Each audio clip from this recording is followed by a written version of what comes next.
Welcome, everyone. It's Angelo Robles to the Angelo Robles podcast. I'm also the founder and CEO at Family Office Association. Today, our session is PlanB at 100 trillion USD on Twitter. I've never quite had a title like that before, or with someone who's not using their quote unquote, their real name, or even their image if you're watching this on video. And if you're into Bitcoin, and crypto and digital in general and have not heard of PlanB, like you must have been in a cave, I'm really excited to have him on. PlanB, welcome to the show. Thanks for having me, Angelo. I'm excited for this chat. Well, thank you. I'm excited about it as well. So what really put you on the map, and that's probably putting it very lightly, it's been amazing, is what you've done with what's known as your stock to flow model for mapping out, let's call it Bitcoin's trajectory. If you could talk actually in detail about what makes up your stock to flow model, our audience would love to hear that. Then we'll dive into much more questions from there. Sure. So my background is in institutional investing. I managed, and I have to say managed because it's in the past, up till last month, a big sum of institutional money. It was $100 billion together with 10 other people. And one of the first things that you need as an institutional investor is a model for valuation if you invest in an asset. So I was missing that in Bitcoin and started to work on it. The main eureka moment, if you will, for me was, why do people invest in Bitcoin? Now, why did I invest in Bitcoin? It has to do with the scarcity. It has to do with the 21 million coins and the supply cap that cannot be changed in the software. It would be like changing the rules of chess. You can do it, but you would play alone. And the 21 million, the scarcity, that is really the key thing for me to invest in Bitcoin. For a lot of others also, I noticed. So for me, that was the starting point for looking for building this model. So the whole stock to flow model is built on scarcity. Now, how do you measure scarcity? And I knew from commodities investing, gold, silver, etc., and also from Safedin's book, where he applied it to Bitcoin, that you can measure scarcity with a stock to flow measure. It's a ratio between how much reserves are there of Bitcoin or gold above ground, divided by the yearly production of that asset. And for gold, for example, that's about 60. So there's about 60 years of gold production above ground. For Bitcoin, it's now around 55, so very close to gold. And you can do that for a lot of other assets. You can do it for real estate, it's 100. You can do it for silver, it's 30, et cetera, et cetera. So what I did in the model was just take the historical path of stock to flow values of the last 10 years together with the Bitcoin price or market cap values for the last 10 years. And I did a regression on them. And I should say, to be very specific, I did the logarithmic of the price or the market cap and the logarithmic of the stock to flow. So in technical terms, what we're modeling here is the change in stock to flow is proportional to the change in value or market cap. And that's indeed what we found. We found a very beautiful linear relationship between the log stock to flow and the log price. With a very high R squared.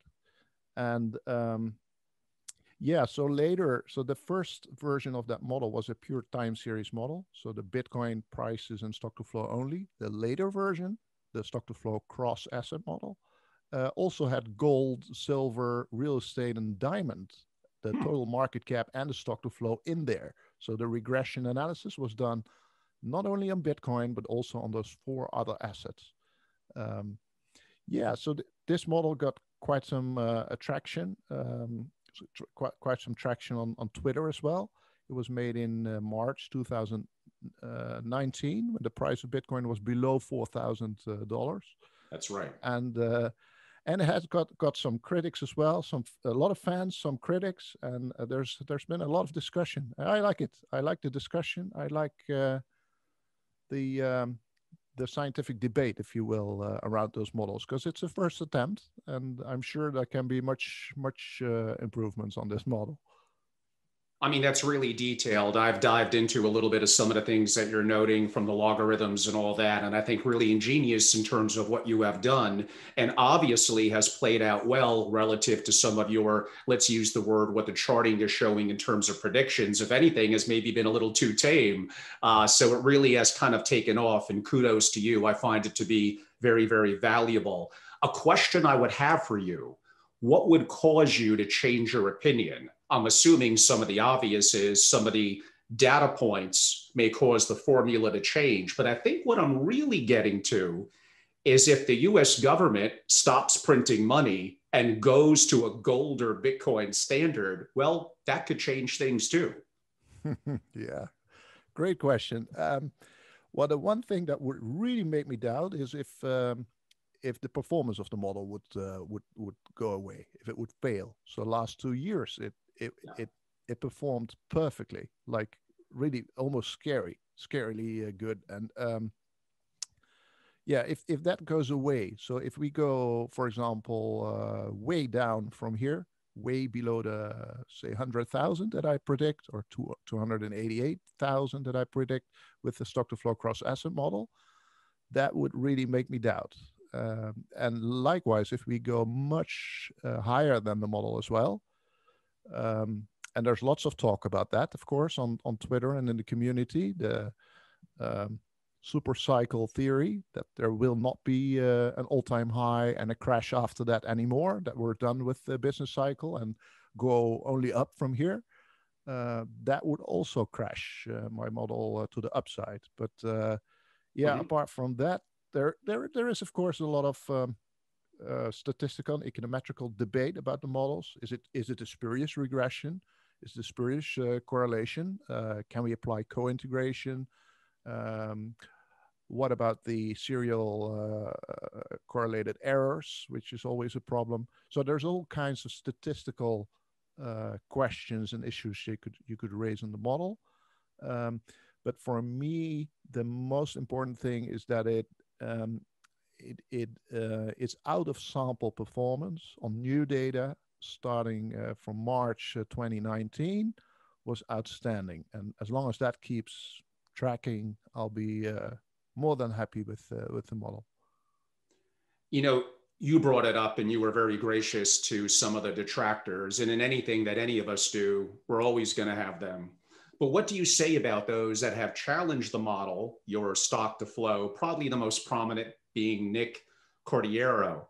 And again, it's always good to listen to the other side. Sometimes they bring up good points, but you have been very accurate so far. But it sounds like you're still listening to the other side, which to me shows that you have a beginner's mindset, that you're open-minded. And maybe some things do need to be tweaked in the future. But for now, you've been eerily accurate. Yeah, I guess as an investor, especially as an experienced institutional investor, you have to be humbled by the market in your experience, because predicting markets, especially in the future, is very, very hard. And well, one of the best critics I got on the model, and I wrote an article about that as well, is of course, the efficient market hypothesis. It should not be possible to predict the market and to earn money this easily. Yeah, it's everybody can be rich following that model. So what do we not see? So that is a very fair question. And so why should it work in an efficient market context? And what are the risks that we're not seeing? I'm always very open to critics, also on my other models, on my non-Bitcoin, non-stock to flow models for my other investments, because this is science, it's debate. When there's no more debate or discretion possible, then the science stops and it becomes a religion. And to be honest, I have skin in the game too. So I am invested in Bitcoin. If the model is wrong, I want to be the first to know and to act on it. For sure. And I know you give your predictions, and I might add with a pretty wide range. We're going to get to a more specific question on that relatively shortly. But there's many people that are going to say that we're going to see a price of Bitcoin inevitably at 400,000 a coin, at $1 million a coin, maybe after the next halving. And I believe I heard Michael Saylor, when I kind of went backwards in some of the things he was noting, $5 million a coin and even greater. Your models haven't gone to that level yet, but have they reached out far enough? Do you think we'll inevitably reach those incredibly, what appears to be high levels, and not 80 years from now? Yeah. Number go up, they say, right? So Bitcoin always goes up, and we don't need models because, well, it goes up. But I think what my model adds is when it goes up. The stock to flow is heavily based on the halvings in Bitcoin. So every 4 years, there is a halving of the supply, the annual supply of Bitcoin. Right. So we just had that in 2020. We had one in 2016 and one in 2012. So every 4 years, there's a halving. And my model indicates that it's the year after the halving that this big rise in price it is seen. And that will, timing wise, and for investors, and also to understand why Bitcoin is increasing in price, that's very important to me. So then on a big picture level, the high numbers that everybody is mentioning, like the couple of million numbers, we get to that in the next cycle. So my models expect $288,000 this cycle. So 2020, 2024. Right. So still about 3 more years left. But you're thinking by the next cycle, which again is a couple of years away, that's when we could start to see the exponential growth in terms of possibly $1 million or more per coin. And again, nothing's guaranteed. So my audience, please be careful. But again, what you've done has been eerily accurate. And I think relative to what we've seen in the halvings, that appears to be, hopefully something that will turn out to be true. I'm going to ask you a question I don't think you've been asked yet. It's going to put you a little bit on the spot, but I think the audience would greatly appreciate it. What is your stock to flow model showing some possible prices of Bitcoin each month of this year? I don't know if you know it off the top of your head or you're in front of a computer, but if I had to pick a date, let's say starting in May on the 15th of the month, do you have anything that would show what you believe the price is going to be on May 15th, on June 15th, et cetera, through the end of the year? Yeah, no, I wouldn't have that, because the model is, like you said before, it's very rough and not very accurate to the date. So it gives a level for the halving period. So that would be the 2020, 2024 period in this case. And then, you can deduct from that we're creeping up towards those levels, right? The $288,000, we're not there yet at 50K or what are we, right. 60K. So we're creeping up to that, but the model does not say a specific number at a specific month or day. So it is an average over that period. It's a level. It's what I call the phase transitions from, what we were in phase 4, we're going to phase 5. We're now in phase 5. And it's an average over that 4-year period. So do you think, like you said, a year after the halving, which puts us into this year, this summer, I guess, specifically 1 year, when you say possibly get up to 288 per coin, do you think that could likely happen by later this year and then maybe stagnant for the remaining 2 years? Yes, that's what you can say, because if it has to be on average 288K, then we're below that now. So to keep it an average, we have to go up and above that number, and then probably fall down. And to keep it an average 288K for the 4 years, that shouldn't be in the 3rd year. So we know it should be somewhere end of this year that we're seeing those levels. Otherwise, we can never make that average over the 4-year period.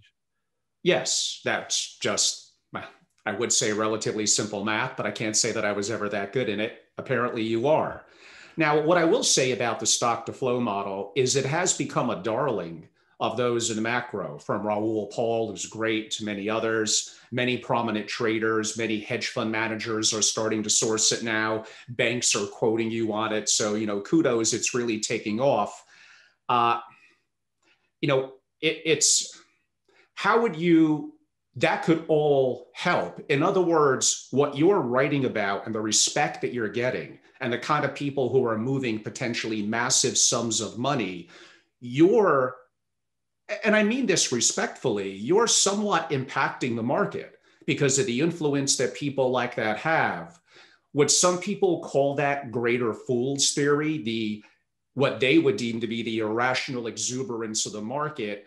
Are you potentially fueling? And I'm a Bitcoin owner, so I hope you're correct that it goes to the higher level of the 288.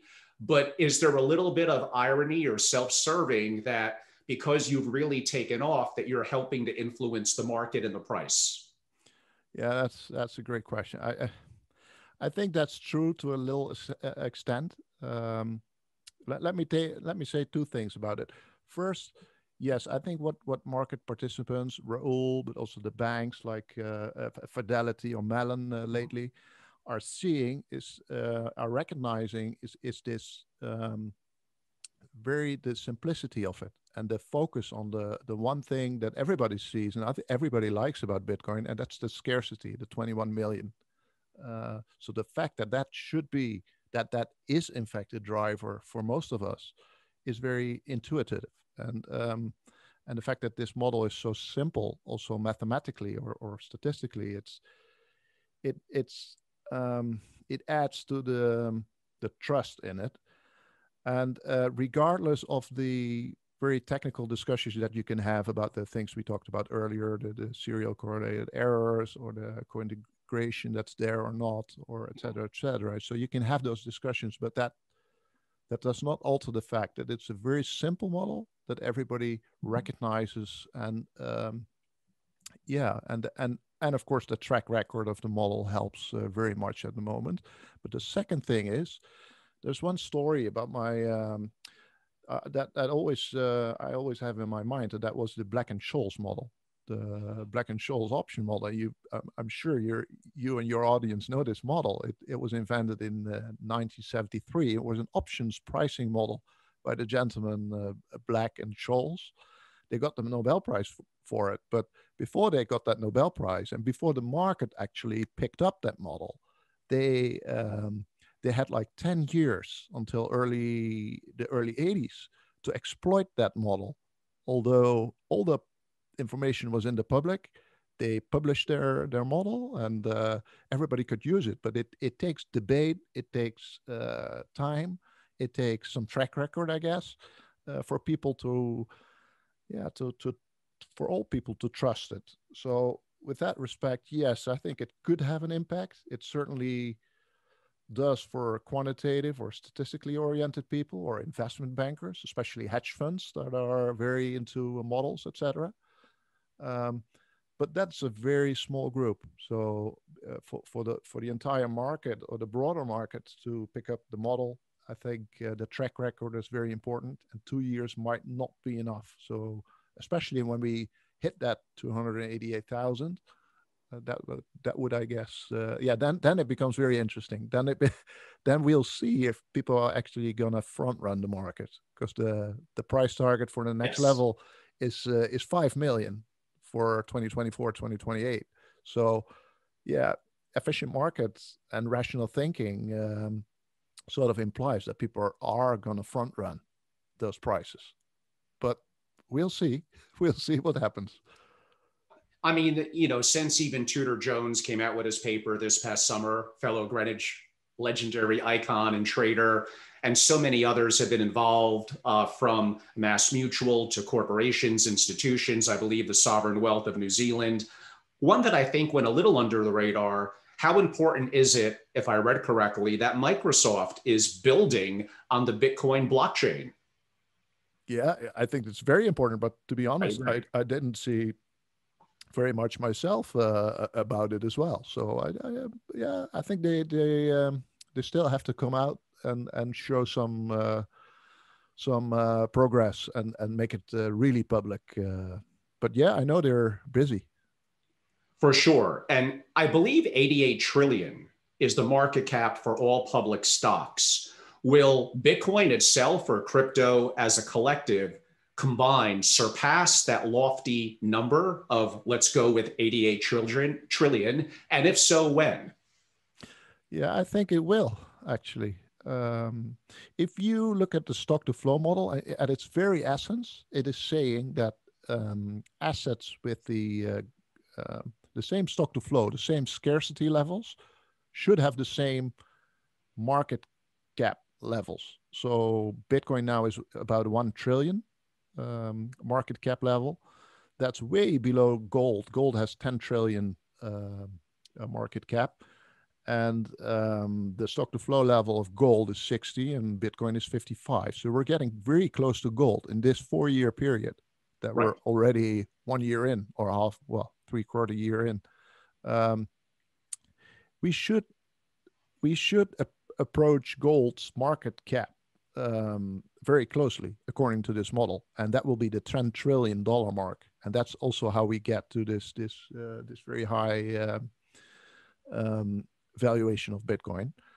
But after the $10 trillion comes the next phase, and that will be real estate. There's only one asset I know, and I'm calling on people who know other asset markets that are bigger than gold and have stock to flow values bigger than 60, because I don't know them. I only know one, and that is real estate. Real estate has a stock to flow value of about 100.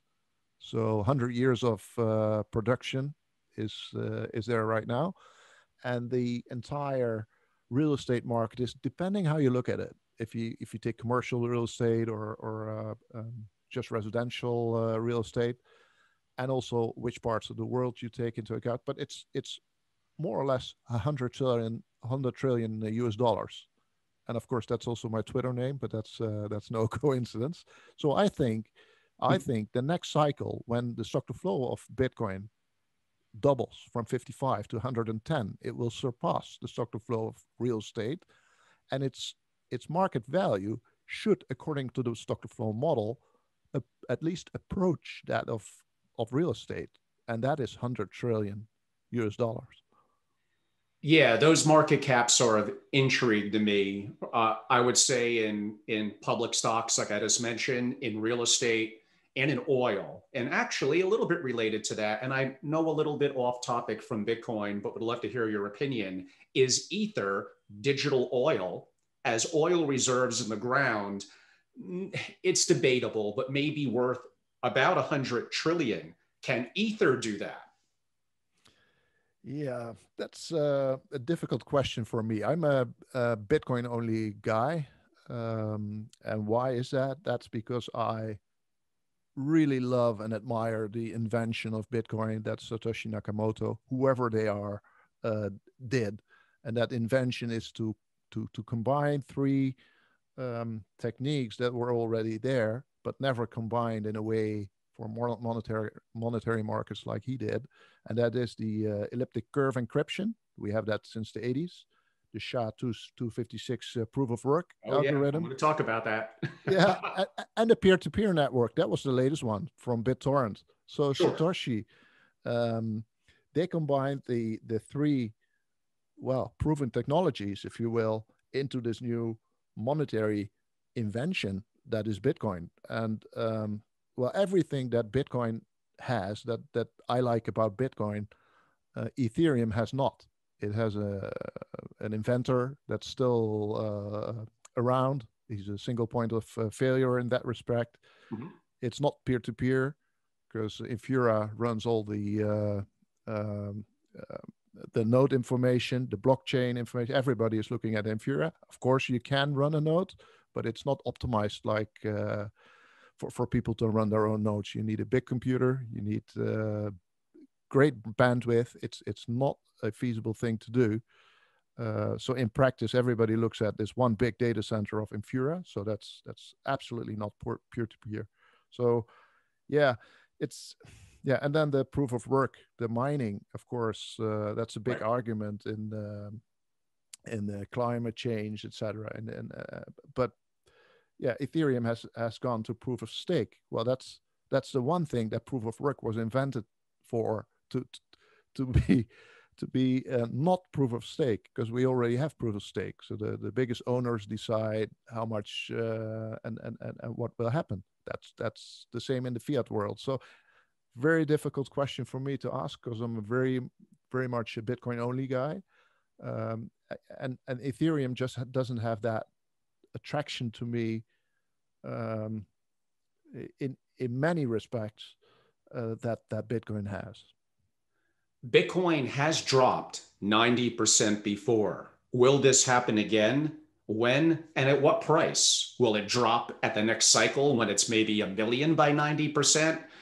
Of course, this is a crystal ball question. But again, if we look back, it has happened before. Yes, I think it will happen again. And Wow. I know there's much debate about that. There's people that say we'll never do that again, because now the institutions are in. Now we have a $1 trillion market cap. Now it's too big.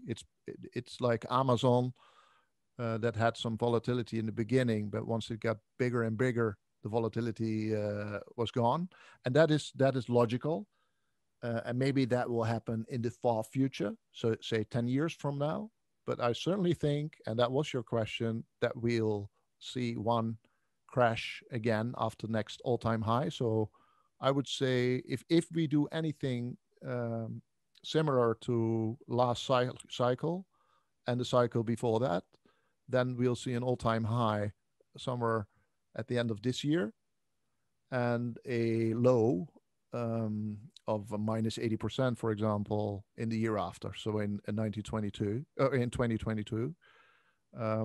Yeah, and I think the reason that happens is that... And the naysayers will come back out, including my friend Peter Schiff. We live in the same town. Yeah. Well, probably gold is then very much up. Yeah, I don't know. But it's feeding greed and fear as well, right? People will FOMO in when Apple, for example, publishes that they are going into Bitcoin, or when Microsoft says we're doing this big thing on people will, and institutions too, because there are also people, they will FOMO in and make a next all-time high, and then something will happen, a black swan event, a government threatening to ban Bitcoin, a company threatening to release a quantum computer or something like that, and people will be scared and they will sell. So I think that will happen one more time,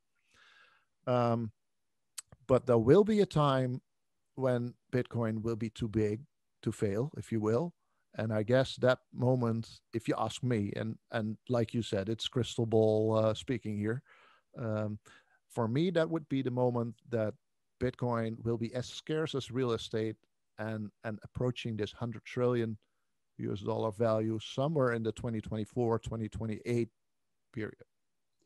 And with all due respect, you are giving yourself a bit of a pretty big cushion there if it hits a high of later this year between 100,000 a coin and 288. If you had to lean more to one or the other, the lower end at 100,000, the higher end at 288, which one would you guesstimate is more likely? Yeah, let me say two things about that. So there's two models currently running, right? It's the Bitcoin only time series models, and those models have a all-time, or they have an average of $100,000. But I am more into the second and latest model, the stock to flow cross asset model, with also the data from gold and real estate in there, and that's the 288k number. So I'm more that is my favorite, and I agree it's a pretty wide band, but I'd rather be roughly right than exactly wrong. So No, that's understood. If I could do a little magic and I could make the Satoshi person or persons, let's call it a person, available to you to ask one question, what would be the one question you would ask Satoshi? Oh, that is a very difficult question. That is, yeah. I would ask them about the halving. Why 4 years? Why not continuously?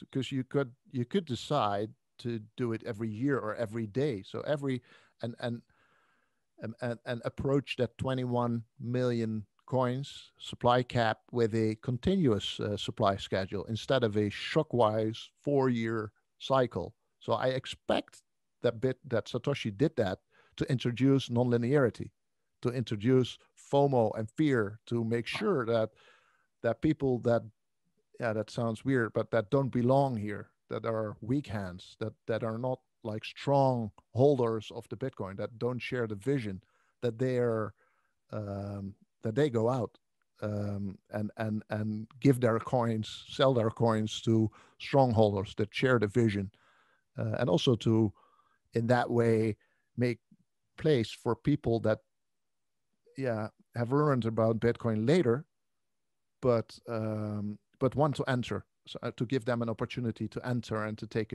a share of that land. So that's what my guess is. But I would love to ask that question: why the 4 year period and not continuous? I mean, my next question is going to be what would cause you to change your mind about Bitcoin, being that you've been in finance a long time, you believe in stock to flow models, so some of the metrics you're using, how that could change. And I guess an obvious one, if the governments, the major governments were to band together and ban Bitcoin, electricity goes out, it loses hash power. So those are two obvious. Is there anything that maybe my audience wouldn't expect that would cause you to temper or limit your expectations for Bitcoin, or those would kind of be the big one or two? Yeah, so the big two, like you say, are and those come from all the polls that we do. Um, Government banning is the number one risk that people see, and Right. quantum computing is the number two. So regardless of those two, um, I think Bitcoin is made to always go up.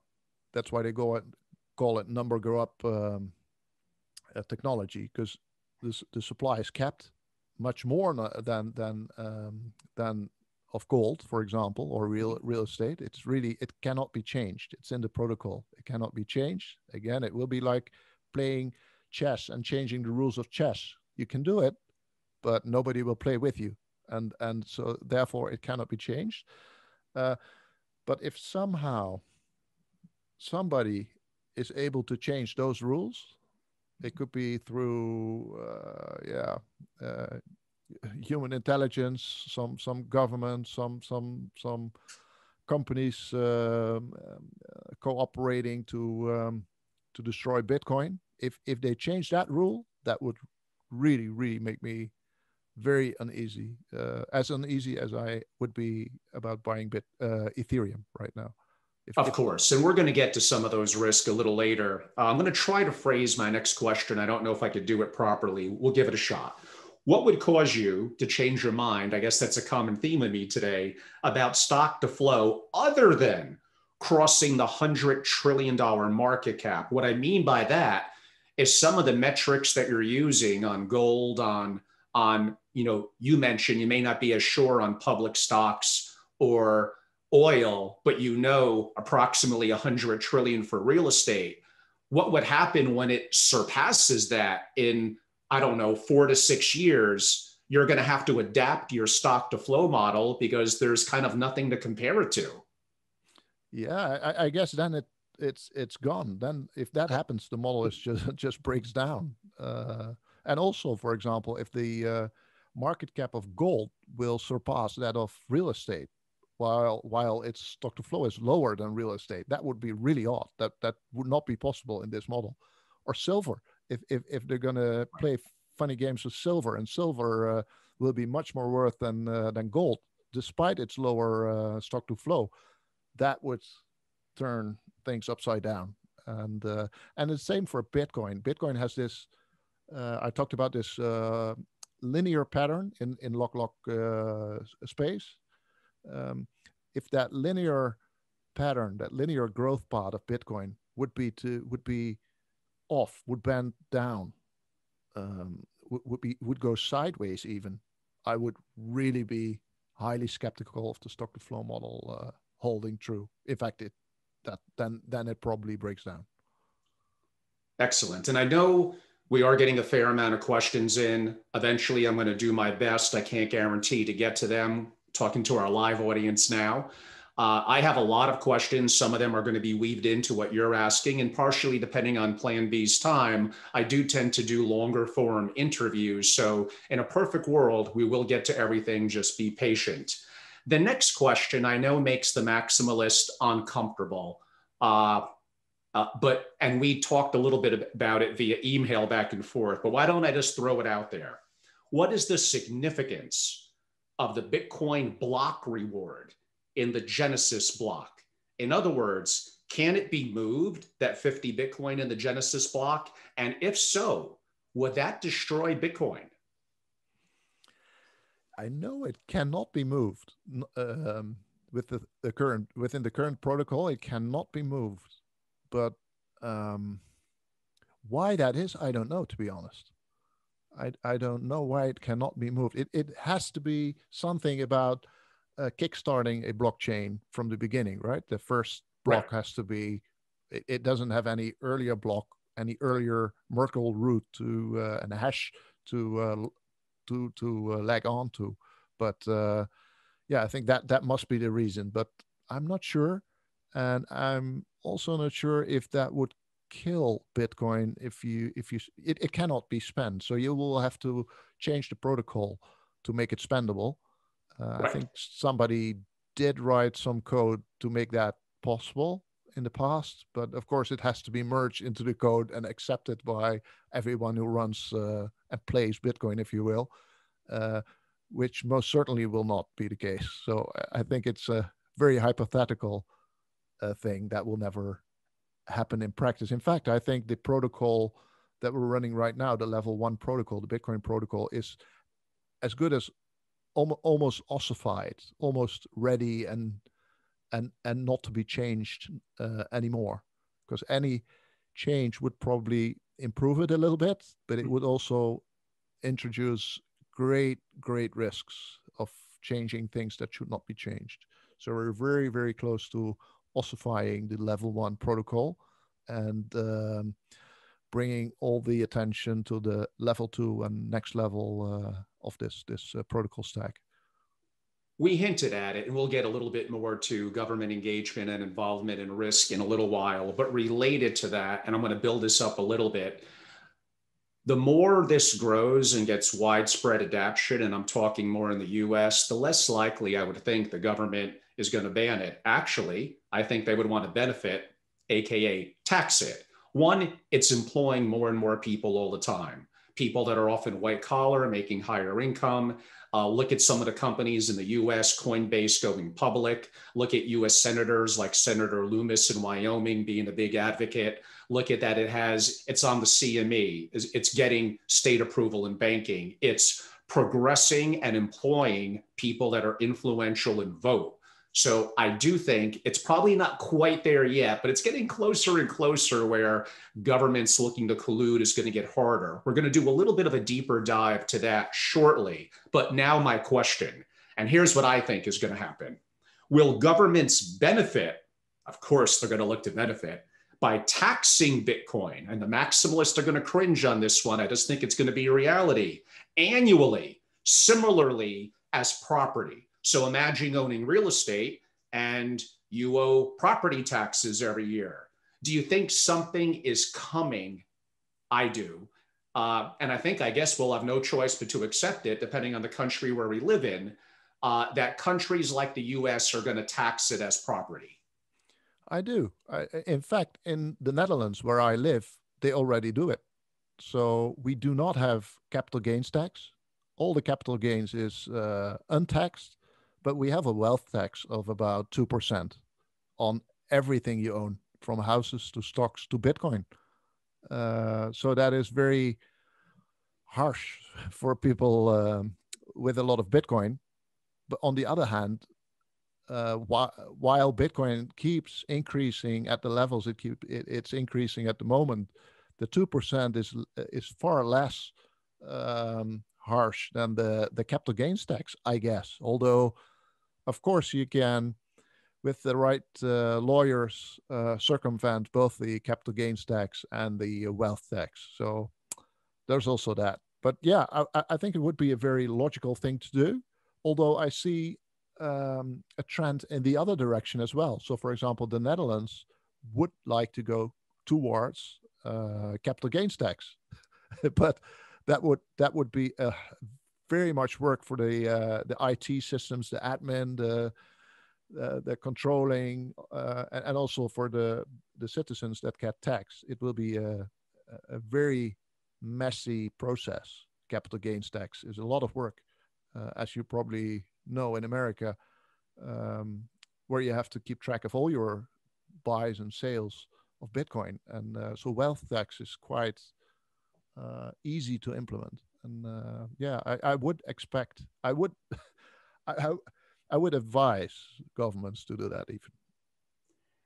Yeah, and I'm going to get to a little bit later, and I think they're interrelated, but FinCEN hiring the former CTO of Chainalysis, I do think that's going to be pretty significant. We'll likely have enough time to jump into that a little bit later.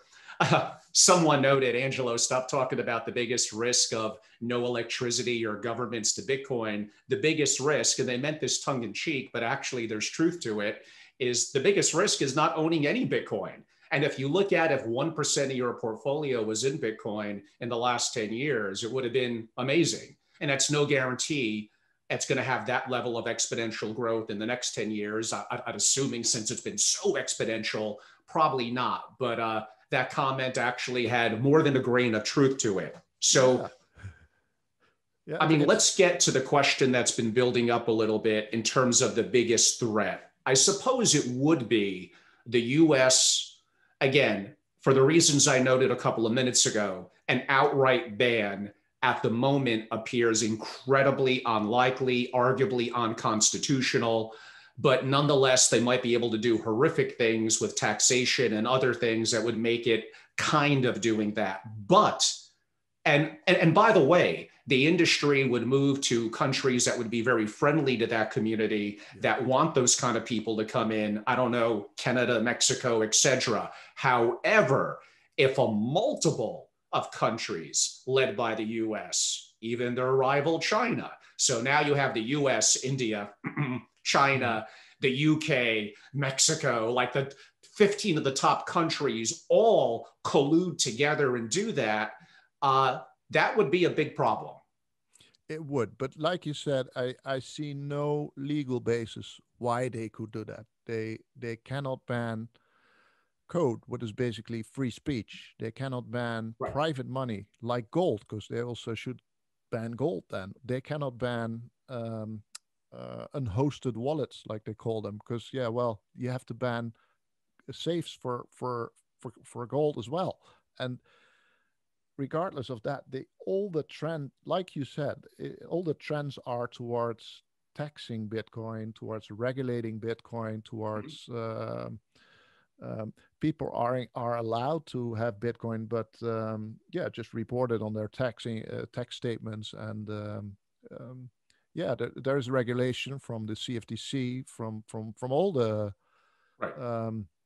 government institutions. So yeah, it wouldn't be like that. And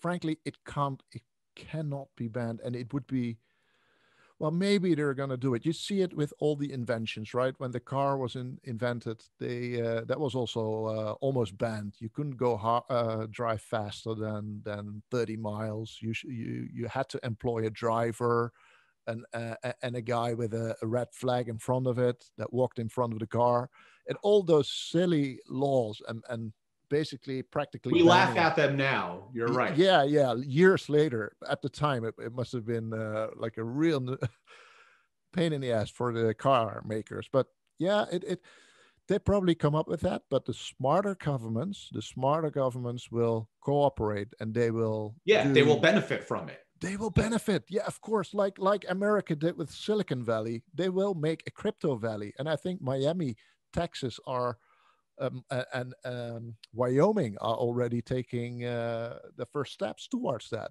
And you see it all over the world. Panama, same thing. Switzerland, Singapore.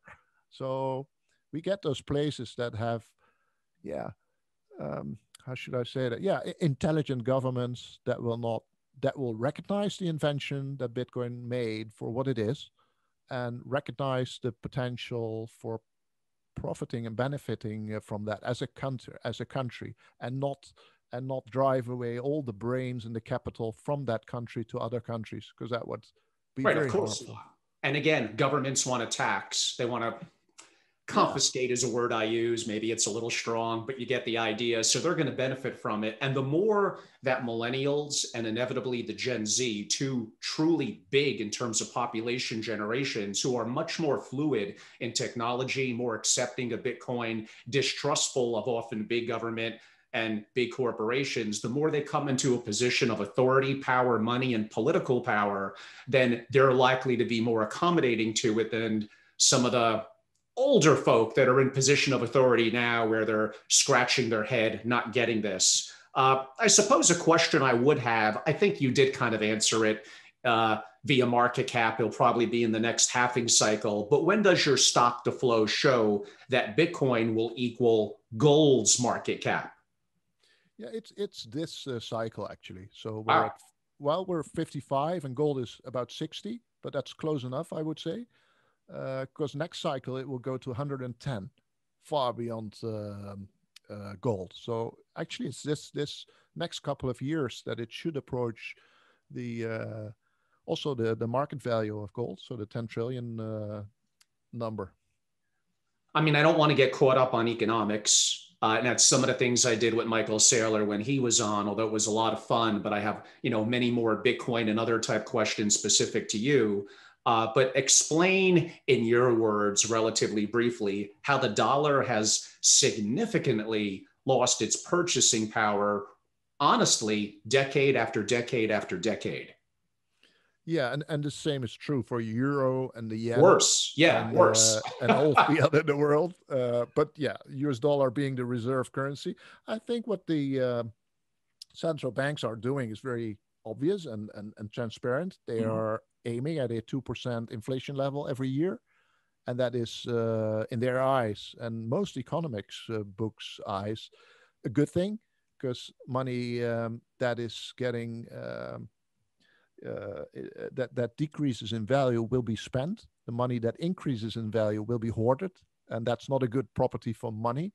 So they're striving a 2% inflation rate, and they have to debase or increase the money supply to achieve that. And inflation, money supply, it's one of the mandates, and they're doing that, and it has worked for us so far.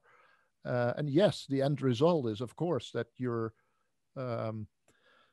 bread, your dinner, and your other costs will increase in real cost. But that's one of the things I think that's important in capitalism.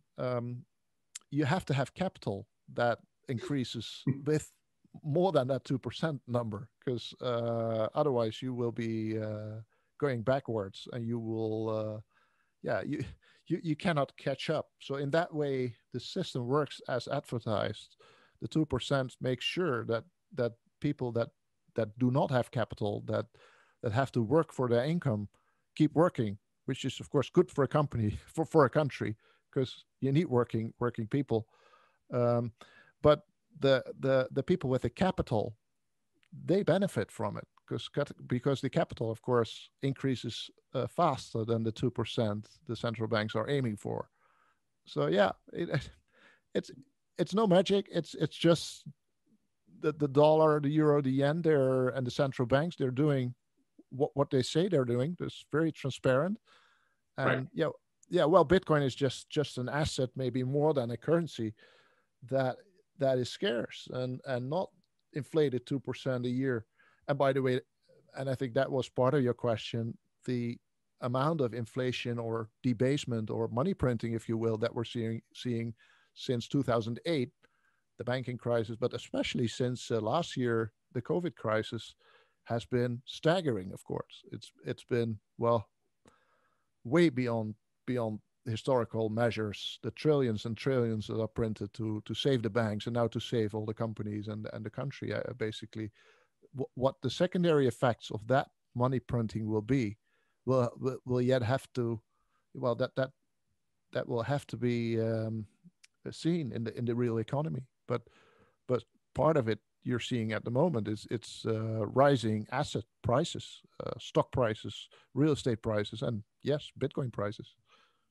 Oh, for sure. I mean, I agree and amplify that. Listen, the audience, to my interview with Michael Saylor that talks about, at least for those with assets and have wealth, their true inflation may be much higher, much higher than 2%.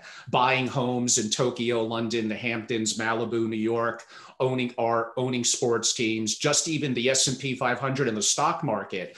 To keep pace, you may have to actually, I mean, he goes like 20, 25%. Even if I'm conservative for that audience, I may say 10 or 15%.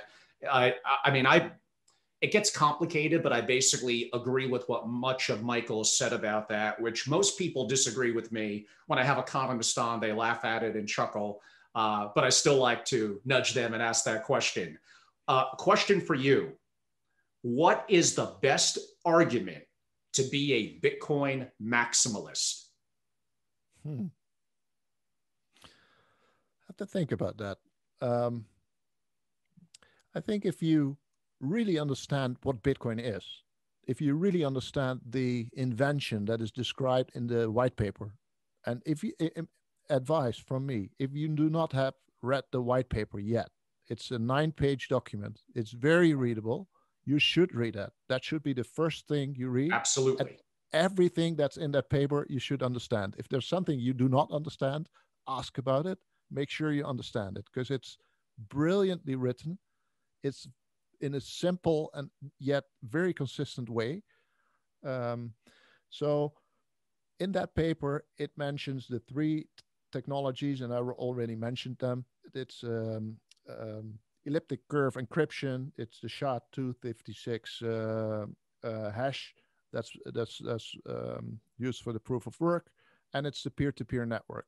If you understand and truly understand those three technologies and what makes the combination of that great and into Bitcoin actually, then, well, everything that is not proof of work, everything that is not really peer-to-peer and decentralized, and everything that does have a CEO, a boss, an inventor still walking around as a single point of failure that can be co-opted, if you will. Everything that has that is then worth less and not desirable, because Bitcoin is so perfect in those dimensions. Are Bitcoin maximalist and Bitcoin absolutist the same thing? Yeah, that's semantics, I think. Bitcoin maximalist was something that Vitalik Buterin invented, the term. He used it as a bad word for Bitcoin only people. But Bitcoin maximalists are just in love with Bitcoin and all that it stands for. So why it was made, against debasement, and the absolute beauty of its invention, and all the copies of Bitcoin, no matter how great the narrative. And there are some really great narratives around there. I know that. For example, Ethereum. If you really like the Bitcoin narrative, it's just another thing. It's, maybe I should say that. So altcoins, maybe some of the altcoins are just there and will succeed. But it's another thing than Bitcoin. And maybe another thing that turns away or turns off Bitcoin only people is that 99%, and that's literally 99% of the 5,000 altcoins are pure scams. So it's very risky business. So maybe 1% is very good. So the top 10, top 20, maybe they're good, but there's so much scam projects out there and coins that have been already killed, that it's like something I wouldn't touch. I wouldn't dare to risk it. But that's just me, right? It's not. It's indeed a Bitcoin only view of that part of the world. We don't want to necessarily get into Bitcoin 101 and the issue of how to purchase and storage and hardware and custody, but I do think I have to ask one question relative to that. And that relates to what some people find to be the complexity of custody issues, especially those that are not overly technically fluid, a little older, whatever it might be. So I suppose the maximalist or the hardcore community would say, no keys, no Bitcoin. So they don't look at it as, let me give it to a significant custodian the way that we traditionally do to whatever digital stock certificates, et cetera. They're probably not going to be advocates of inevitably the ETF or even some other platforms. They're going to want to own it and they're going to want to store it themselves. Would you say there's a right or wrong way? No, I think yeah.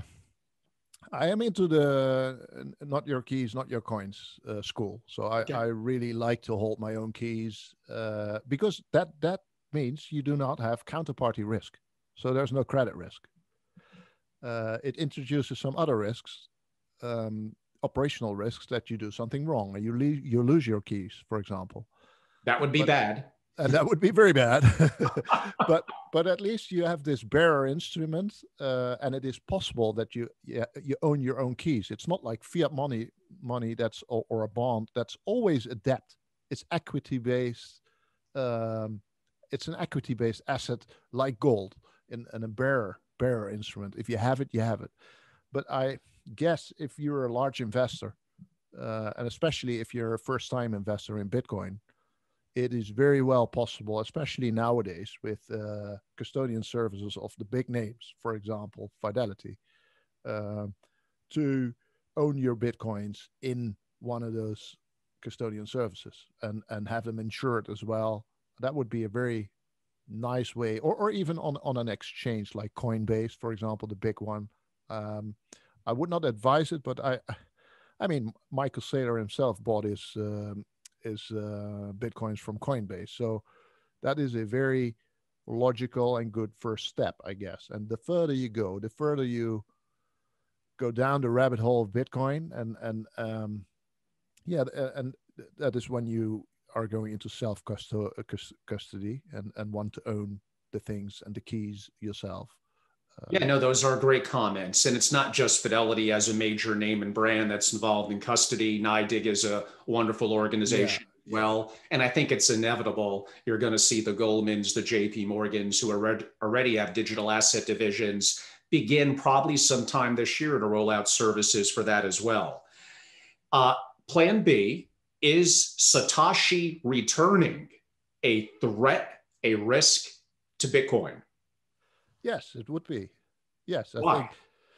Well, yeah, I think that's one of the things about Bitcoin. If you understand why Satoshi went away, why he was anonymous, and please note that I'm anonymous as well. Not that I'm Satoshi. I'm not Satoshi, but being anonymous is, especially for Satoshi, a very important aspect of making Bitcoin a success. Because if Satoshi would be alive right now, I am quite sure that the FBI, the CIA, the SEC, the CFTC would already have him somewhere in a room and make sure that he would be in front of a camera saying that Bitcoin will eventually be a failure, that he has sold all his coins, and et cetera, et cetera. They will co-opt him, and you should never, ever have a single point of failure.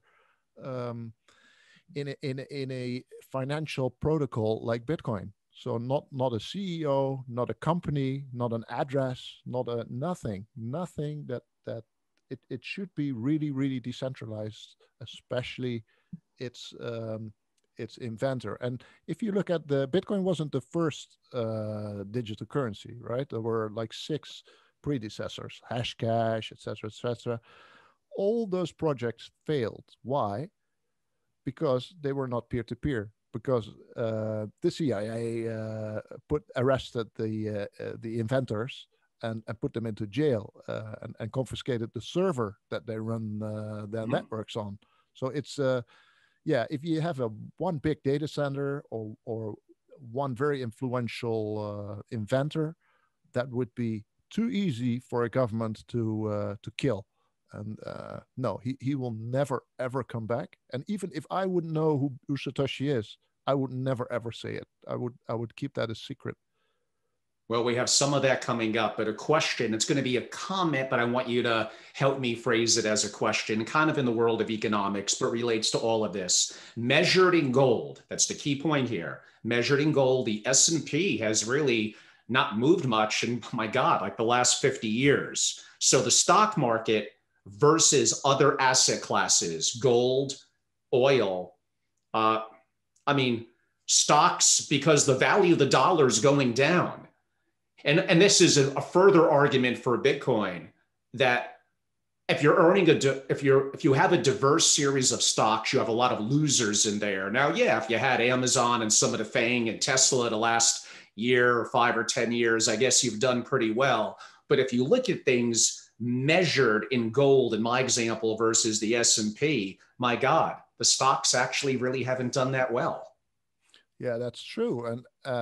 And especially since quantitative easing has been going on since 2008. So everything that is scarce, stocks, real estate, Bitcoin, everything goes up.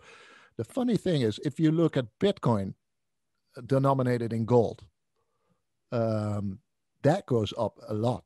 In fact, the stock to flow relationship, if you will, so the proportionality between delta, a change in stock to flow versus a change in value of Bitcoin in terms of gold is proportional as well.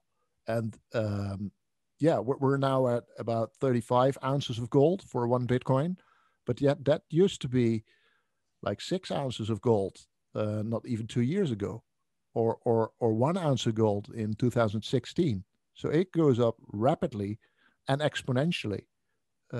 Bitcoin versus gold. And I think that's the better way of measuring Bitcoin, by the way, and measuring maybe other assets as well, like real estate and stock S&P, because it takes the dollar out of the equation.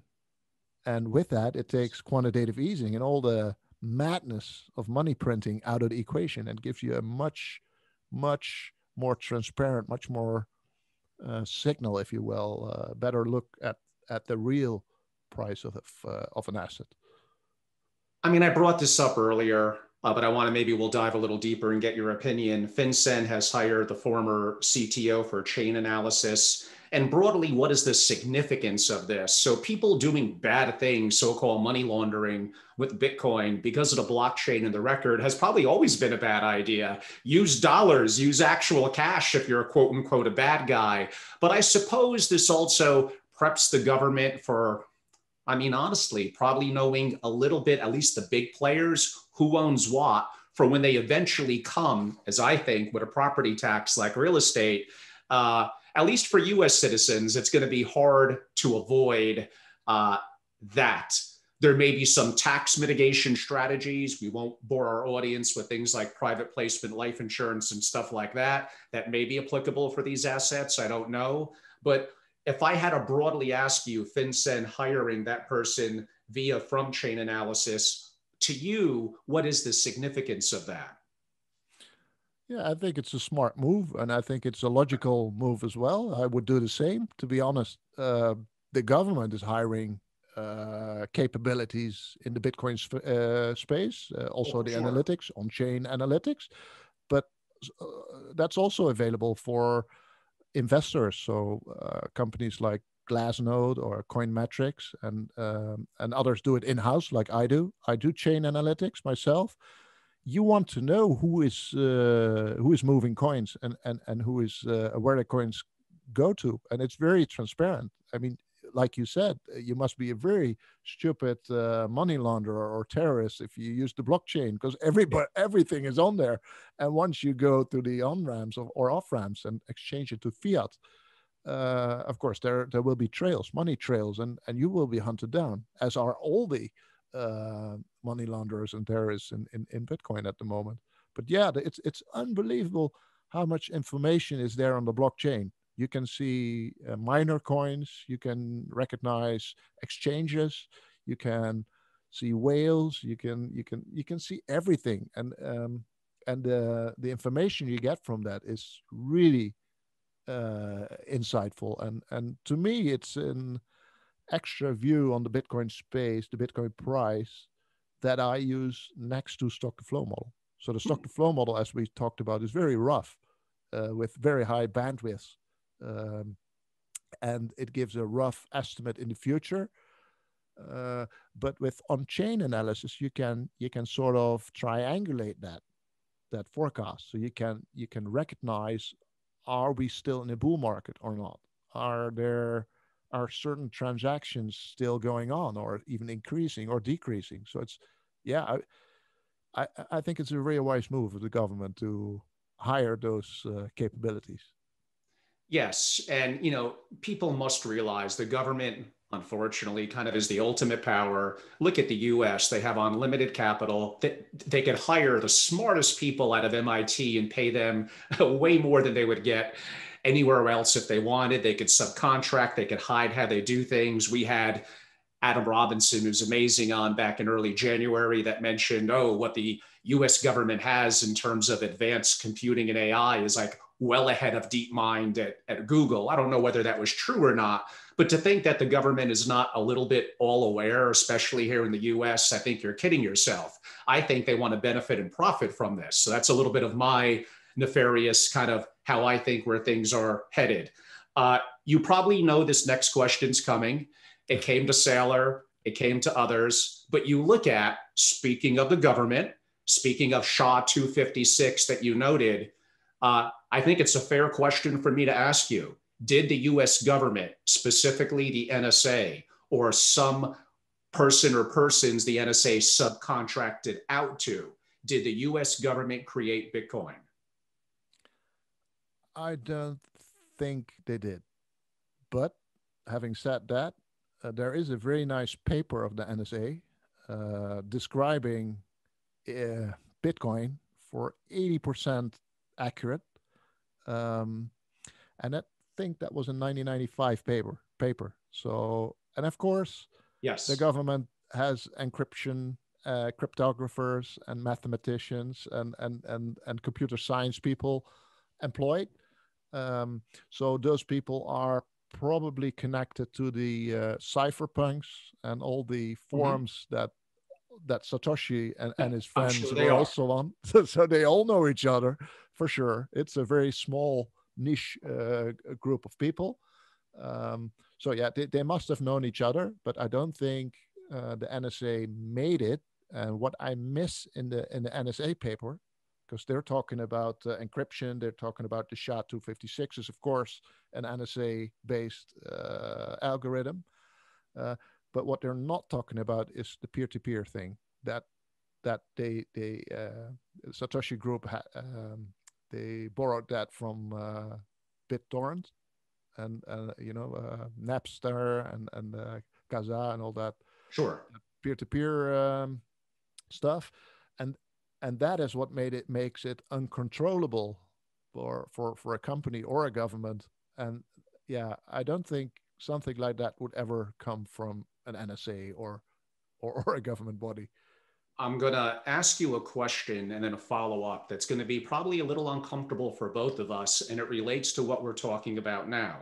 Even if they didn't create it, again, unlimited resources, an early head start with SHA-256, knowing how to go on the portals and things where the cyberpunks are talking, do you kind of think that effectively the government, the NSA, knows the people that were involved in the early creation of Bitcoin? And I am going to mention a name. It's going to make all of us feel a little uncomfortable. Do you think the lead figure in that was Hal Finney? Yeah, I think Hal Finney definitely was, well, it's a fact that he was very close to Satoshi, if not part of the Satoshi group, because Right. of course the first transaction ever recorded on the blockchain was made to Hal Finney. I think it was in block 170 or 171. Um, and if I were Satoshi, I would make the first transaction to myself just to make to see if it worked. But regardless if he was Satoshi um, or he was obviously close to Satoshi, and probably it was a quite a big group because all of the three techniques were quite complex and had to be integrated in well, that's a major accomplishment. It could be done by one person, but who knows? So yeah, Hal Finney would of course be a perfect candidate because he died a couple of years ago, um, which would make him well, untouchable for governments. But yeah, so but I to your broader answer to your question, I think everybody who follows the white paper, the references in the white paper, the crypto projects before Bitcoin, there were 6 of them, and the cypherpunks, which was a very small group. Everybody who studies those people a little bit has a short list of people who could have been Satoshi or could have together formed a group that was called Satoshi.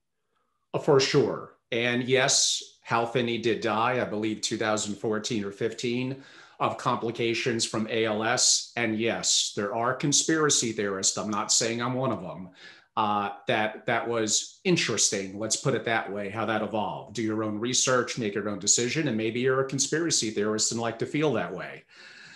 Let me ask one more question related to that. And that's going to be the fake name as well of Nicholas von Saberhagen, the quote unquote founder of Monero. There are certain traits of Monero relative to Bitcoin, some similarities. And again, the belief that Hal Finney may have been Nicholas van Saberhagen. Have you researched that, given any thought to it? And is there a unique tie-in between the two? No, I unfortunately do not know anything about that, but I'm sure I will read up on it. Yes, it makes interesting reading. And again, maybe more conspiracy theory, but feel free to. Ironically, in your backyard is going to be my next question. I recently heard in the Dutch news that a university in Netherlands has developed a prototype quantum computing. I was wondering your view on this and the relationship to Bitcoin's future and security. Yeah, I follow quantum computing quite closely, of course. So I talk to people who invest or have companies that develop quantum computers, and I talk, of course, to cryptographers. Now, well, for example, Adam Beck is quite knowledgeable about also quantum computing, but of course, cryptography. So you hear 2 different stories. I think the owners of the companies that make those computers are very optimistic that it could be happening somewhere in the next 5 years. I think the cryptographers are less optimistic. So they're talking 10 to 20 years. If you look at government documents, it's also 10 to 20 years. But even yeah, even if it is possible, because you have to stabilize the qubits and it has to be cooled and et cetera, et cetera. We're far from that. But even if we eventually succeed in doing that, I think the improvement in computing power is in the order of magnitude 1,000 or 10,000, which is not nearly close enough to break the private and public key connection. So I don't see it as a real risk, but we have to follow it closely, and if it ever comes close to finishing a computer that does quantum computing, then of course we could improve the protocol a little bit, strengthen it a little bit. Mm-hmm. But yeah, one of the things that we have to look at is Satoshi's coins, of course, because those are the most vulnerable, that are not double hashed and double double encrypted. So they have their private or their public keys out there available for the quantum computing to hack. And normal addresses don't have that. So yeah, those coins, the first, say, million coins, are the most vulnerable. Yes. And that relates a little bit to what I mentioned earlier, perhaps even the 50 Genesis block, but let's be positive. And again, there's many more things that quantum computing could do damages to. My God, probably nuclear codes, banks, and institutions that are going to be way easier pickings than the complexity of Bitcoin and crypto. And there are some things in Bitcoin, specifically Bitcoin compared to other cryptos, that could be done to help counteract the potential negative impact of quantum. So it's something to monitor and stay on top of. Plan B, what are you working on now that's unique? Any major things that maybe you haven't spoken about or published yet that our audience could learn about? Yeah, as probably some of your audience know, I quit my job March 1. I was an institutional investor. I'm now taking a rest first, taking a look at all the opportunities that have come by since I published the article, because things have been really crazy for me last 2 years. I went from 100 followers to 350,000 followers on Twitter. It's like a day job. It really is a day job. So I couldn't combine it. People are asking for more information, which I understand, because Twitter is very limited. So, for example, a newsletter would be a thing that I could do. On the other hand, that's a lot of work, of course. Setting up a fund is a much requested feature. Mm-hmm. I do manage a private pool of money, and actually maybe inclined to keep it that way, because, well, managing public money, I did that for 24 years, and it's a lot of work talking to regulators, clients, et cetera, et cetera. So the whole family office concept of managing private money is of course, makes you very agile, makes you very makes you the first one to recognize and act on new information. So I like that. Well, and one area I really do a lot of work in at the moment is this on-chain analysis.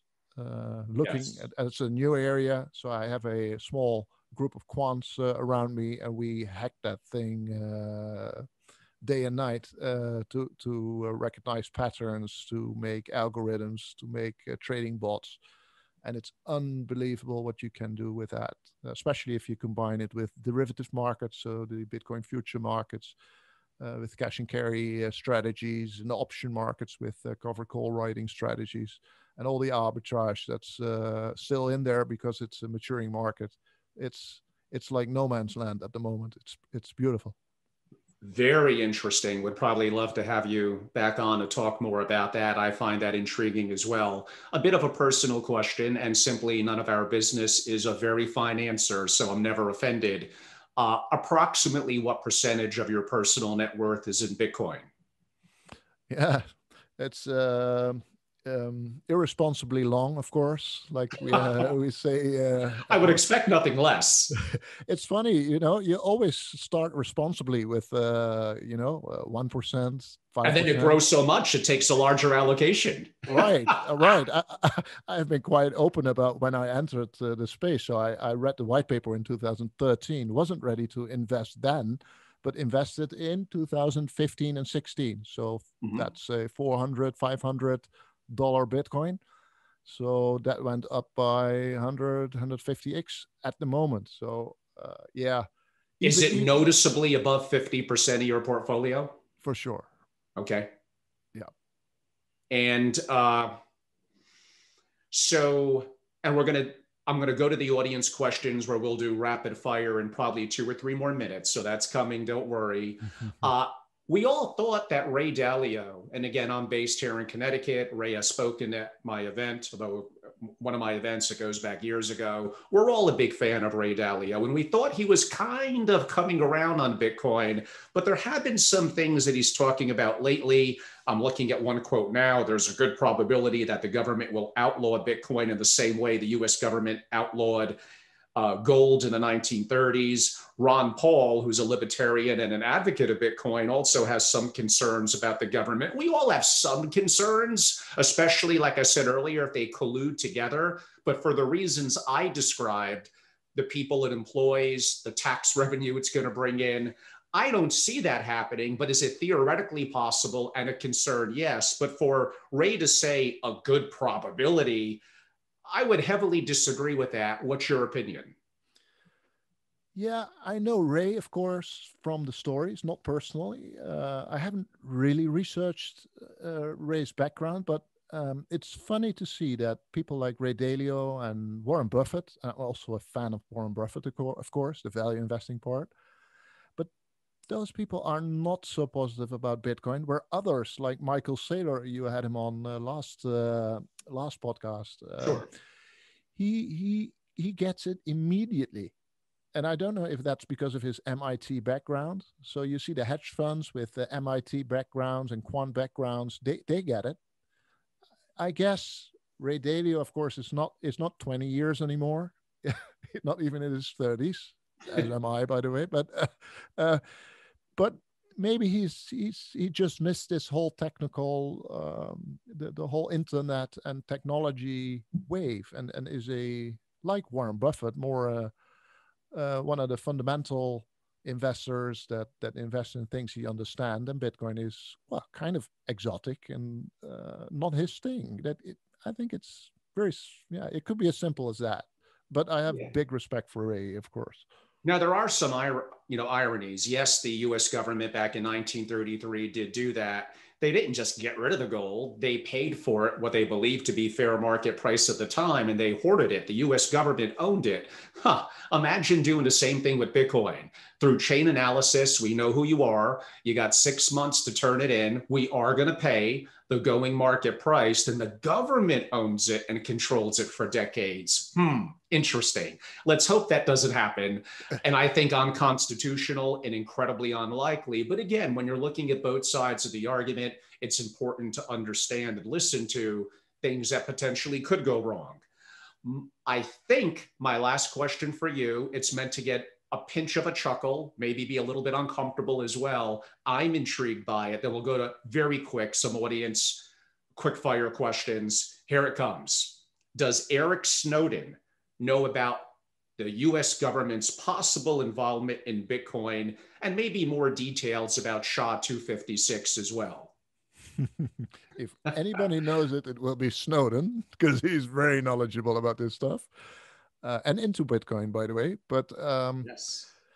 Yeah, I don't know. You know, the SHA-256 algorithm is open source, right? It's very I have programmed it in Excel. It's a hell of an Excel sheet, but it's not a very complex or mystique thing. So I don't think there is anything that a NSA or other government body could have corrupted in that, because it has been peer reviewed and worked with by so many people, including Snowden. So yeah, I don't think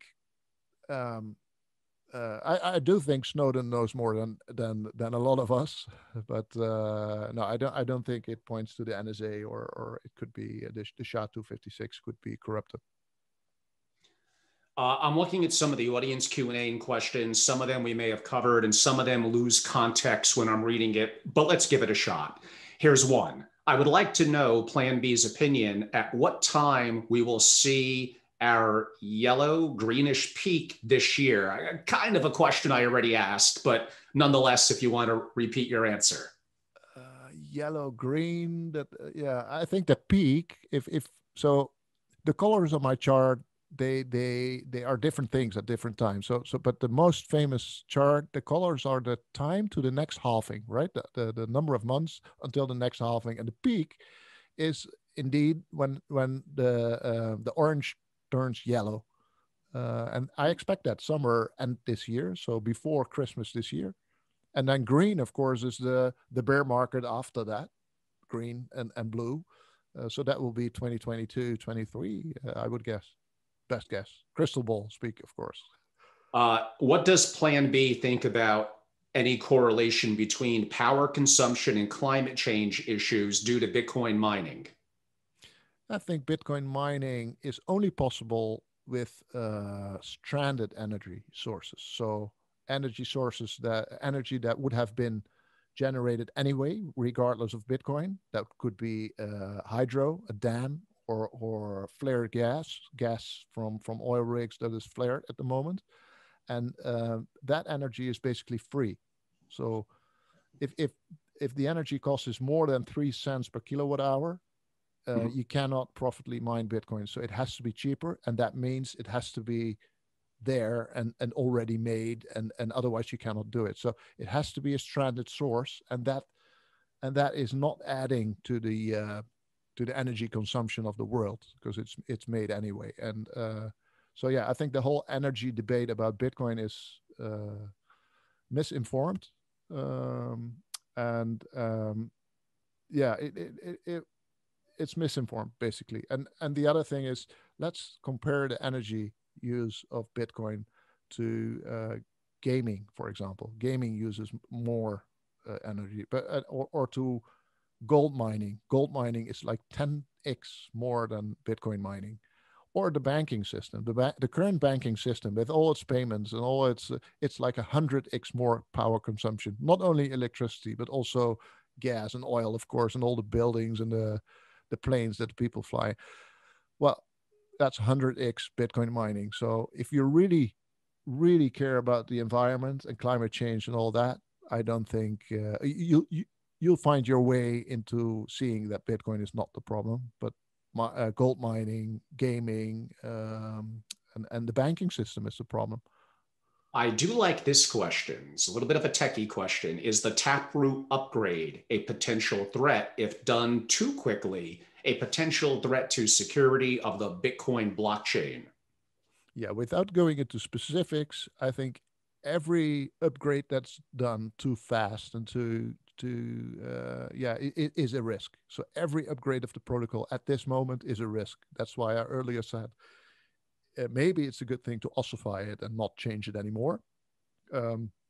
However, Taproot is an important step, is an important improvement, and I know a lot of very, very competent developers have looked at it. So it's probably done with very well consideration of very well thought. The next question is a little long. It's by Clark. I'm going to read it now. Is there a cap on Bitcoin? No government, the EU, Japan, China, USA, and I'm reading, will allow it to be bigger than their own currency. No government will give up monetary control by letting Bitcoin get bigger than, again, the dollar, euro, yen, etc.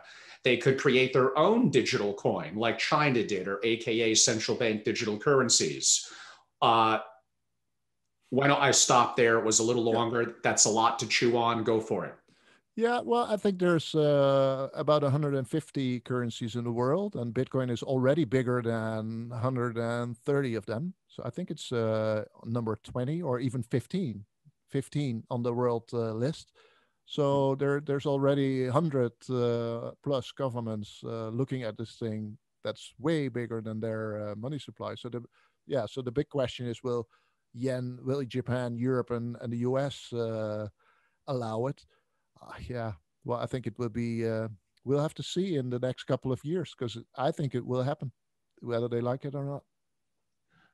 What are your thoughts on a Bitcoin ETF? And then he gets to the point in the question, you just mentioned no keys, no Bitcoin. I'm assuming you're not necessarily the biggest advocate. Oh, I am. Yeah, the no keys, not your keys, not your coins is more for me personally. Sure.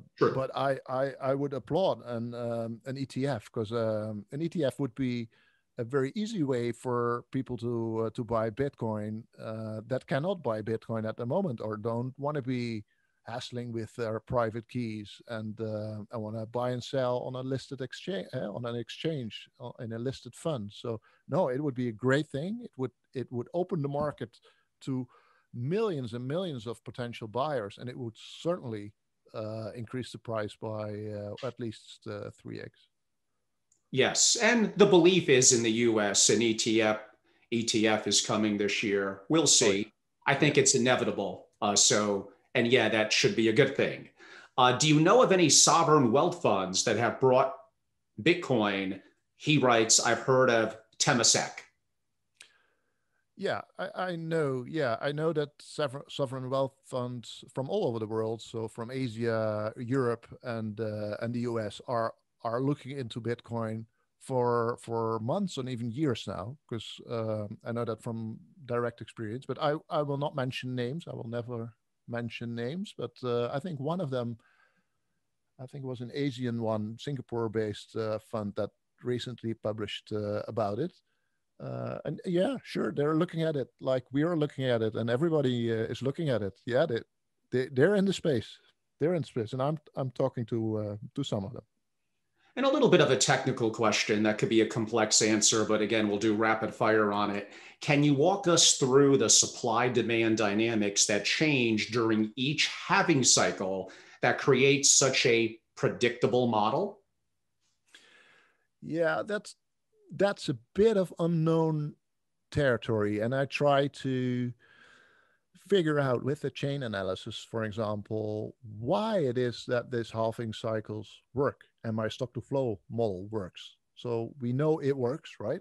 And even out of sample and on new data, but we don't really know exactly why it works. But what I see is that the the amount of the amount of Bitcoin um, there's getting shortage. So after every halving, there's less new coins on the market, and you have to know that from the 18 million coins at the moment, there's like 4 million coins lost.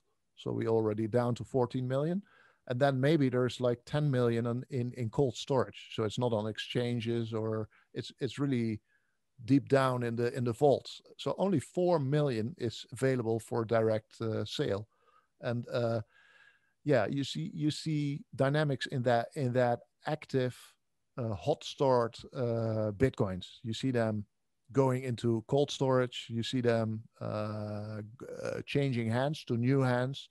So old investors taking profit, new investors come into the space. But yeah, those dynamics you can see. But why exactly it is after the halvings? It's further research is needed in that area.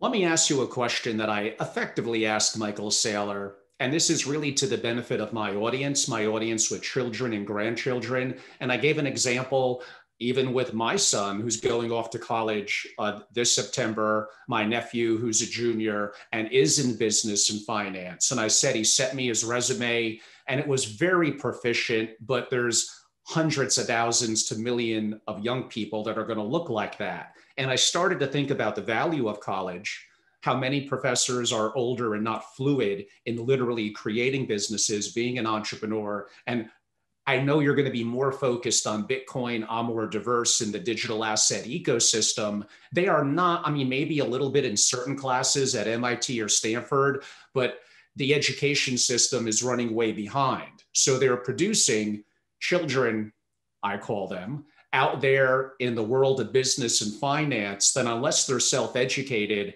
know relatively little about Bitcoin and broadly the digital asset ecosystem, social tokens, NFTs, the metaverse, Web3.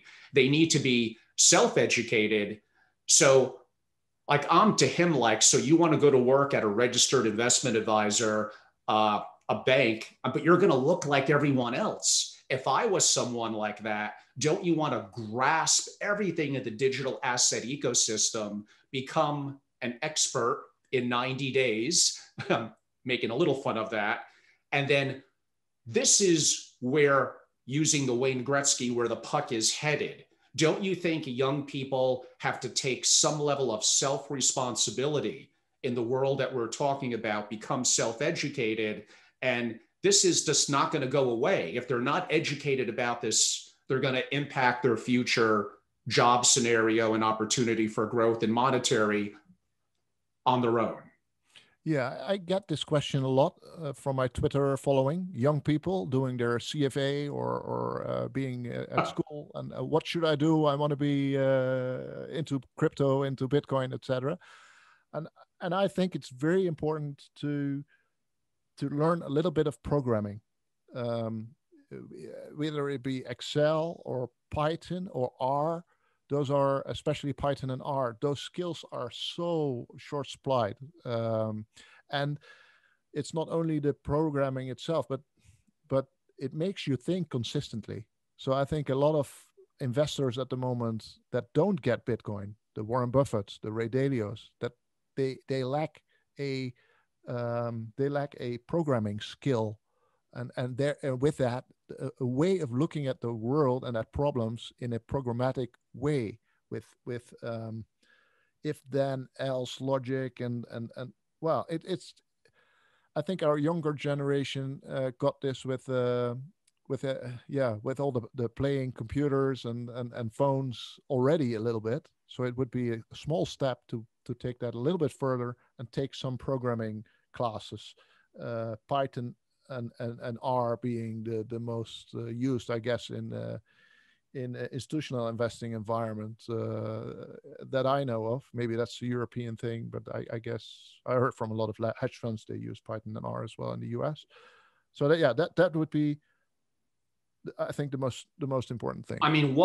You, I'm assuming, had a traditional education, worked your way up to a high level of institutional level finance that as of 7-8 years ago had nothing to do with Bitcoin, crypto, and digital.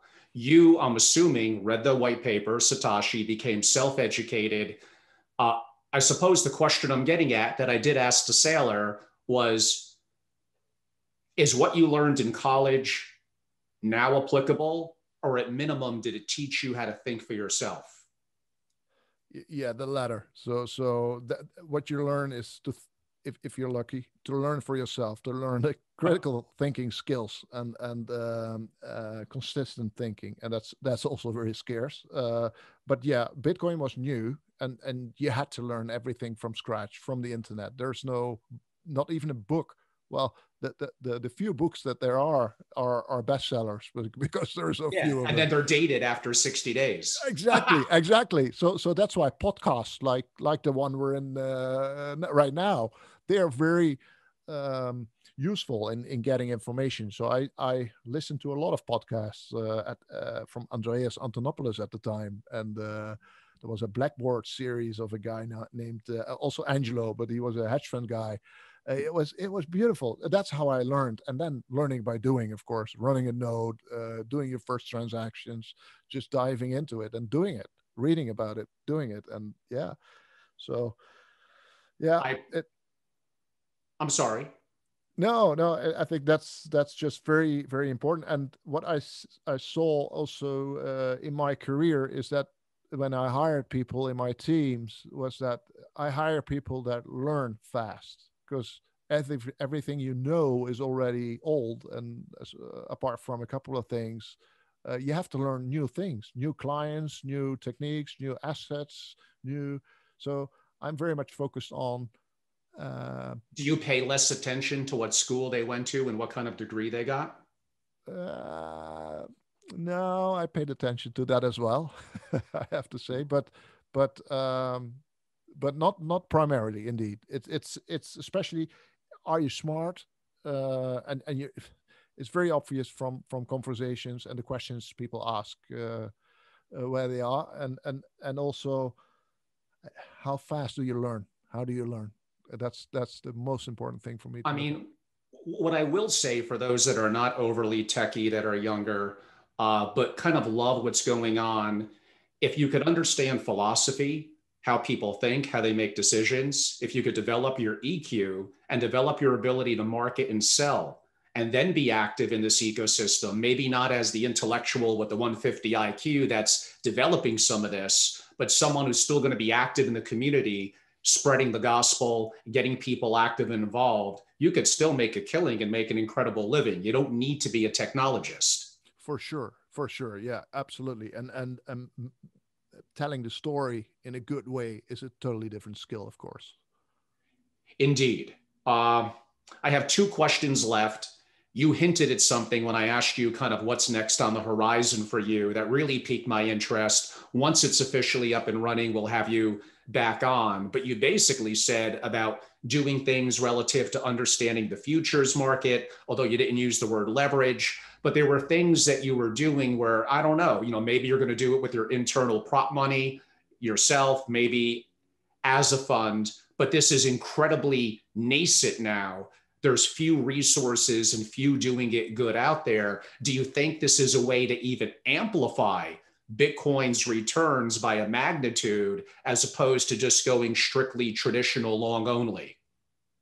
Yes, I do think it's also a risk return decision, because if you go long Bitcoin, you accept the possibility of another 80% crash, or at least a 50% crash. Of course, you get the average 200% annual return, but it is with big risk. And with the future strategies, you can even leverage those risks, but that I would not be interested in that.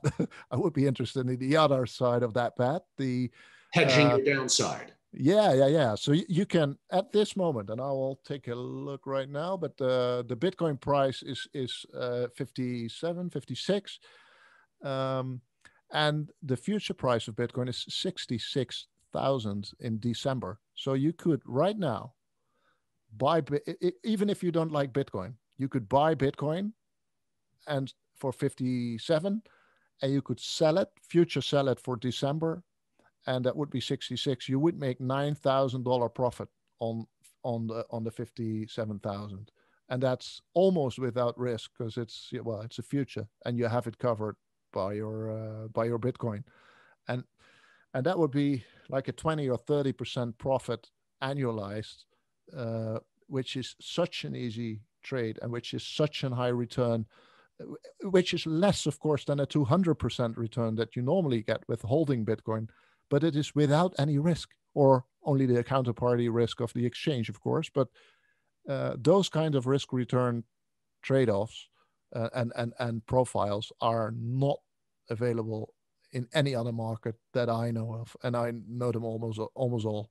So I find it unbelievable that even my old employer, for example, and traditional institutional investors have not yet engaged in these kinds of very easy and very profitable, very low risk strategies. And I'm sure that more and more people will find out and enter those markets. And yeah, as long as those margins are there, I think the probability of Bitcoin to go up is very high. So I'm assuming if you do it with more than just your internal or your prop money, let's call it your own family office, and taking outside capital, you would probably, whether that's a month away, 2 months away, or a year away, you will eventually no longer be anonymous. You will come out. Yeah, I will try to be anonymous as long as possible. So probably we'll be running the fund, if it will be run, then from an LTD that is that not has my name attached to it or something, because I like my privacy, and it's very Bitcoin like. Most of the devs, most of the early Bitcoiners are private, even if their name is not PlanB but a normal name. It's probably not their real name, and it's sort of part of the culture, but not in the foreseeable future. And my final question, which actually comes from an audience participant, we did mention his name earlier. It's meant to get a chuckle, but I want to hear an answer to it. Do you think Peter Schiff secretly holds Bitcoin? What do you think, PlanB? It must be. He's either he's a genius and has a lot of Bitcoin and is buying every time that he tweets his stupid tweets, or he is just making fun of us, and his son is doing all the buying. And Yes, yeah, Spencer is actually pretty amazing. I follow him on Twitter as well, and it's really interesting to hear the dynamic between the two. Like I said, I've known Peter for many years. We partially live in the same community, and meeting him one on one, he's charming. I think his tweets are entertaining and interesting. He's obviously a smart guy, and I want to hear the opposite side. So I find it intriguing. When I had him on about 12 months ago, I knew so little about Bitcoin, I barely brought it up. I am trying to get him on. He kind of hinted he may be willing to consider coming on. If you could nudge him, everyone on Twitter, that would help. And yeah, the ultimate would be to have him on with, say, a Michael Saylor or PlanB and have I'm not even going to say a cordial debate, have it be uncordial, but I I would would love that. rather have the spark of thoughts and information that comes from that on both sides, I think Yes. would be highly intriguing. So let's see if we could all make that happen. Uh, on that note, PlanB, I took more than enough of your time. It's been a tremendous pleasure to have you on. You really have nothing to offer or sell to someone other than maybe you would be an interesting follow on Twitter, which very simply is at 100 trillion USD. So, I mean, really, it's as simple as that. Yep. Thank you very much. I really enjoyed it. And if there's any questions in your audience, please reach out on Twitter. My DM is open, and I try to answer everything. Yeah, no, you've been great. It was great reaching out to you myself originally on Twitter, and thank you for responding back. I'm going to give a relatively brief close. Everyone, I'm Angelo Robles, host of the Angelo Robles podcast and the founder and CEO at Family Office Association, a global membership organization dedicated to investors, families of wealth, and family offices. Go to our website, our company name, familyofficeassociation.com, learn more. Hopefully you want to join. We do, I think, interesting things, both digitally and other formats, including back to doing intimate live events with amazing thought leaders and peers. And follow us on social media. We're simply Family Office on YouTube, where this video in a couple of more days will be on. Family Office on Twitter, and Family Office Association on IG, Instagram, and active on LinkedIn. Enough about that. PlanB, thank you. Our live audience, thank you so much. We all hope you enjoy this video. It's a pleasure to have you on. Look forward to next time.